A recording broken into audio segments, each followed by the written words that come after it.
karama ya sala. Hatuna karama ya sala katika Biblia ambayo ameitoa kwa watu maalum. Sala Yesu ameitoa kwa kila aaminie. Kila aaminie.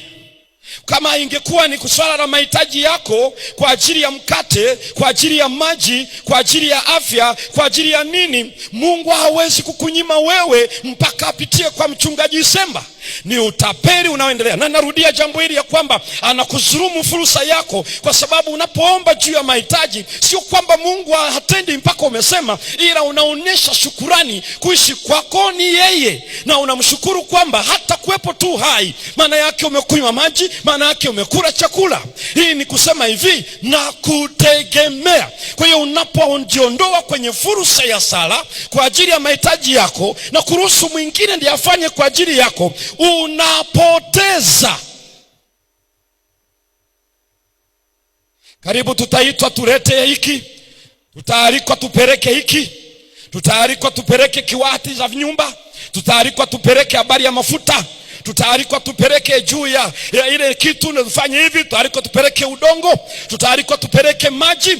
Utapeli kwa jina la Yesu, na Mungu anaelewa. Hebu wewe usalipo, hasemi mchungaji wako anaposali.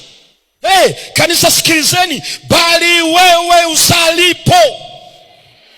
Hasemi anaposali mzee wa kanisa kwa ajili yako. Hapana, wewe usalipo.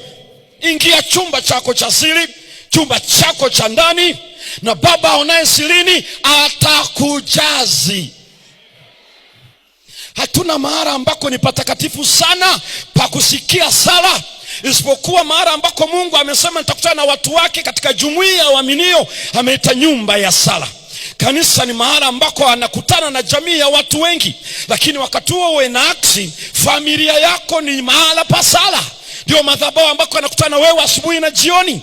Ukristo katika Biblia umejengwa kwenye familia, na inapokutana familia na nyingine, wanaalikwa mbele za Bwana katika nyumba ya sala. Hii ndio inayozungumzwa pale, na hakuna kitu kingine. Ndio maana baba na mama wapaswa kufundisha watoto wao. Wao ndio wawe kitu cha mvuto kwenye akili ya watoto, maana watakufa. Utakapokufa watoto watabaki na nani?